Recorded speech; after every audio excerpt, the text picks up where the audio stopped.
ரூபா கொடுங்க, நாங்க நடத்தி தரோன்றாங்க. இதெல்லாம் புட்டுங்க போட்டு பாருங்க. அங்க ஒரு பிரச்சனை இருக்குன்னு முதல்ல ஏத்துக்கங்க. உங்களுக்கு தெரியவே தெரியாதா? உங்களுக்கு அங்க பணம் போனது தெரியவே தெரியாதா?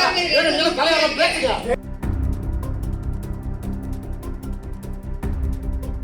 டோக்கன் போட்டு கொடுத்தாங்கன்னா பிரச்சனை இல்லை, காசு கொடுக்க மாட்டாங்க. டோக்கன் போடாம அவர் காசு கொடுத்தவங்களுக்கு முதல்ல போடுறாங்க. இங்க இருந்து அடுத்த ஊருக்கு போகும்போது அந்த நெல் வேஸ்டா போயிடுது. நீங்க ஒரு 50 பேர் சேர்ந்து இந்த நபர் என்கிட்ட வாங்குறாருன்னு எழுதி கொடுக்கல. 50 பேர் யார் என்ன பண்ண முடியும்? நீங்க ஒரு விவசாயினா என்ன எல்லாம் பண்ணலாம் நீங்க சொல்லலாங்க.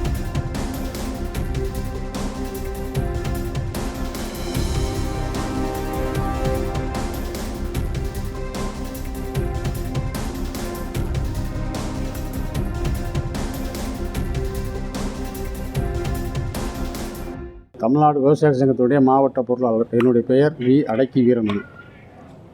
இன்று நடந்த மதுரை மாவட்ட விவசாயிகள் குறைதீர்ப்பு கூட்டத்தில் நெல் கொள்முதல் நிலையங்கள் நடக்கக்கூடிய பிரச்சனைகளை, அங்கே சிப்பத்திற்கு 60 ரூபா 80 ரூபா என்று வாங்கக்கூடிய குறைகளை எல்லா விவசாயிகளும் சொன்னோம், நாங்களும் சொன்னோம். ஆனால் இதை மாவட்ட ஆட்சியாளர்னு சொல்லுகின்ற பொழுது நீங்கள் புகார் கொடுங்க, யாருன்னு காசு கொடுக்கக்கூடாது அப்படின்னு நல்லதாக சொன்னாங்க. உண்மையை சொல்கிறாங்க. ஆனால் விவசாயிகள் புகார் கொடுக்க அஞ்சுறாங்கன்னா அதற்கு காரணம் அவருடைய நெல் தனிமைப்படுத்தப்படும் அல்லது அவர் நெல்லை போட மாட்டாங்க. அப்போ அவர் 4 நாள் மழை பெய்ச்சுன்னா அந்த விவசாயி நாசமாக போயிடுவார். இப்படி ஒவ்வொருத்தரும் பயந்துக்கிட்டு யாரும் புகார் கொடுக்க முன் வர்றதில்ல. அப்படி துணிஞ்சு யாராவது புகார் கொடுத்தால் அவர்கள் மீது தாக்குதல் நடந்திருக்குது. போலீஸில் கம்ப்ளைண்ட் பண்ணியிருக்காங்க. அவங்க மீது என்னை எப்படி நீ போலீஸில் கம்ப்ளைண்ட் பண்ணலாம்? இதெல்லாம் உள்ளூர் இருக்கக்கூடிய சில பிரமுகர்கள் நாங்கள் தான் சென்டர் நடத்துகிறோம் என்று சொல்லி 60 ரூபா 80 ரூபா வாங்குகிறாங்க. அப்படி பாதிக்கப்பட்ட 2-3 வருஷங்களுக்கு முன்னாடி நான் பாதிக்கப்பட்டவங்கள நான் ஒருத்தன். அப்படிலாம் புகார் கொடுத்து மிரட்டப்பட்ட நிலைமையில் நான் அன்றைக்கே புகார் கொடுத்துருக்கேன். ஆனால் இதுவரையும் அந்த நடவடிக்கை எதுவுமே கிடையாது, அதோடு முடிஞ்சு போயிடுச்சு. ஆனால் இது தொடர்ச்சியாக ஒவ்வொரு வருடமும் நடக்குது.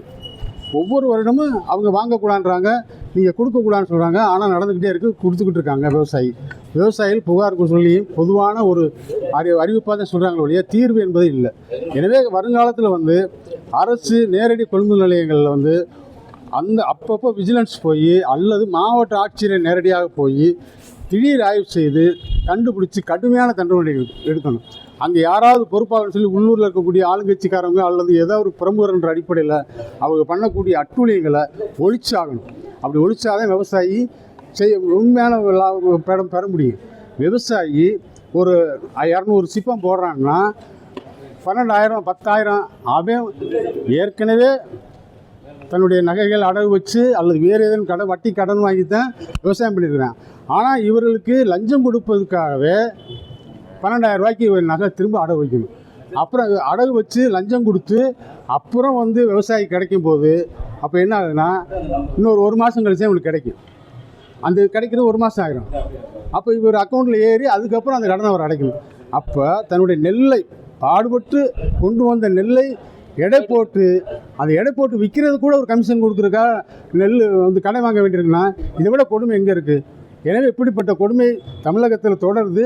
அதை தொடர்ந்து நாங்கள் எதிர்த்து கொண்டிருக்கிறோம், வால் போஸ்டர் போடுறோம், போராட்டம் நடத்திக்கிட்டு இருக்கோம். ஆனால் தீர்வு என்பது அரசு தான் நினைக்கணும். இன்றைக்கி ஒவ்வொரு அங்கே வேலை பார்க்கக்கூடியவங்களுக்கு 10 ரூபா என்பது கொடுக்குறாங்க, ஒரு சிப்பத்துக்கு அரசே கொடுக்குறாங்க.